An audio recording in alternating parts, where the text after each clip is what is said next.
Hello everyone, welcome to what we're calling 10 on Tuesdays because we can't think of a better thing to call it than that. Just an ongoing conversation that we'll have throughout the semester every Tuesday at 9:30 that you will receive a link through email to watch what I'm recording right now. We're obviously not doing it from Centennial Chapel. I'm at Perry Farms, one of my favorite places in the county actually. It's a place that I come to often, 3 to 4 times a week. I ride my bike on the bike path here, and it's just a great place to come. And you know, the Indian caves out here and just riding along the river. It's just a beautiful scenery, see deer and other kind of wildlife out here. And I just love coming out here. Usually when I ride my bike out here, I'll ride by campus and do a lap around the Snowbarger Athletic Complex, affectionately now known as the Plex. And I was in my loop last night, and on the track at Olivet, I ran into 2 alums and kind of rode by them, realized who they were, they realized who I was, and we stopped and chatted for probably 10 minutes. And we talked about the moment we find ourselves in and everything that we're all navigating. And then it eventually came around to the question, how are you? Asking me, how's Olivet doing? And, you know, we talked about the things that they were able to experience that we're not going to be able to experience this fall. And it's not like we've canceled any of those things, but we're postponing them to a time when it's more appropriate and safer for us to gather for large events.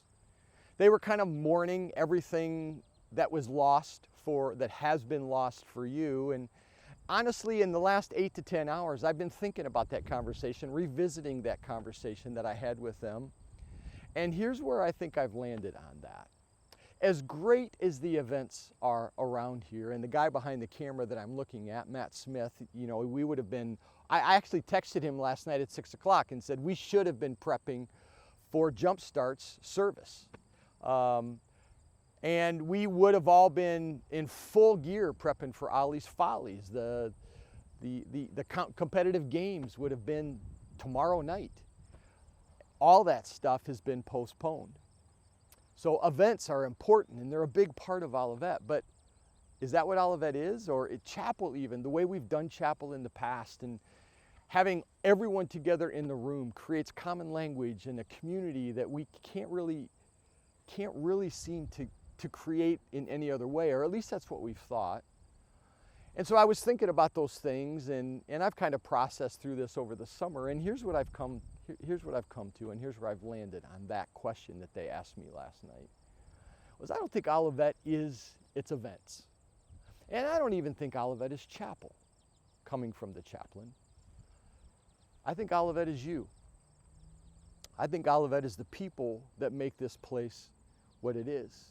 We've heard our president say many times that this place is not brick or mortar. And I believe that. And actually, we have 5.5 months of evidence and proof to show us that this place, without you, is not Olivet at all. So, long way of saying to you, welcome back. And this place is starting to feel normal again because you're here. That being said, I have had some questions about what spiritual development is going to look like. Will we have chapel? Won't we have chapel? What are the things that are going to take place around here? And here's what I want you to know. I don't believe that God is wringing his hands. I don't believe that God is worried about this fall.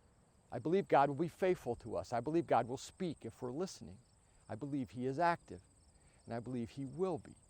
So there are some things that we're going to do this fall. Will there be chapel? Will there be student ministries? Will there be ministry trips?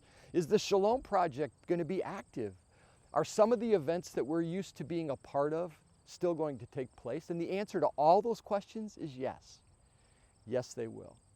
Maybe a little different, but they're all going to take place. So every Thursday at 9:15, you'll get a link. And every Thursday at 9:30, we'll have a live launch for chapel every week with special guests that will be a part of what we're doing. Every Thursday night, I'm going to be out at the Plex. And like the fireside chats that we've done in the past, we're calling them Chap Chats. So every Thursday night at 7, we'll have Chap Chats, just informal Q&As where we talk about maybe the cultural moment that we find ourselves in, or maybe we have a conversation about chapel and something that the speaker said, or maybe you just come with a question that you want us to talk about and navigate together every Thursday night at the Plex, 7 o'clock, Chap Chats. Fridays, Evos, normal. Maybe that's the one thing that will feel normal to us. At 1 o'clock in your emails, you'll receive an Evo from me every week. And a couple other things that we're doing, one of them is you're looking at it right now. The 10 on Tuesdays. We'll be revisiting this, and every week, this will be the thread that'll take us through the semester where we'll respond and react to what we're hearing in chapel, and I'll talk about parables, and you'll hear more about that a week from this Thursday when I speak in chapel for the first time. So if chapel and 10 on Tuesday is what we're experiencing right now, and maybe even the Evo could be seen as like big picture vision casting for us, there are other things that'll take place, like small groups every week that your RAs will be leading, and you can go to a small group in your living areas to have a discussion guide where you can talk about what the message in chapel was or anything else going on. You'll pray for each other and you'll support each other in that way. Small groups will also be a part of what we're doing. And also the Shalom Project. There will be events happening through the Shalom Project. Like we'll have a fall serve day because we can do it in small groups in appropriate and safe ways. We will have student ministries, and you'll be hearing about those over the next couple weeks. We have ministry trips already in place and planned in May. We won't be doing ministry trips in March this year during spring break, but we will be doing them in May, and you'll be hearing about those first in November, and then you'll be able to sign up for those in January, take the class, and begin fundraising. So those are all things that will be taking place. So we kind of have this vision casting piece with chapel and 10 on Tuesdays and the Evos, and then these other pieces that really deal with the smaller, more intimate groups that we're a part of, like our small groups and like our student ministries that'll work in our community, because we're not just about what happens at Olivet either. We're also about finding ways that we can safely and appropriately minister with groups that are a part in our community and our community engagement. And one other thing you need to know, if you've been prepping since April for the World Vision Marathon, it is still taking place.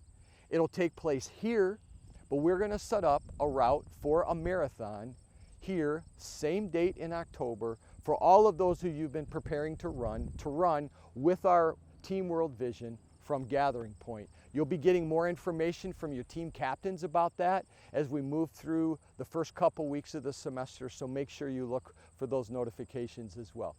9:30 chapel, Evos every Friday, 7 o'clock Chap Chats at the Plex, small groups, 10 on Tuesday, and then everything else that takes place under the arm of the Shalom Project. Make sure and pay attention. Look for those push notifications through all our social media platforms. Watch for your emails on Tuesdays, Thursdays, and Fridays. 2 of them will link you to videos and chapel, and the other for the Evo. So glad you're here. May we all know the grace and peace of our Lord, and may His mercy be with us as we navigate this time together this semester.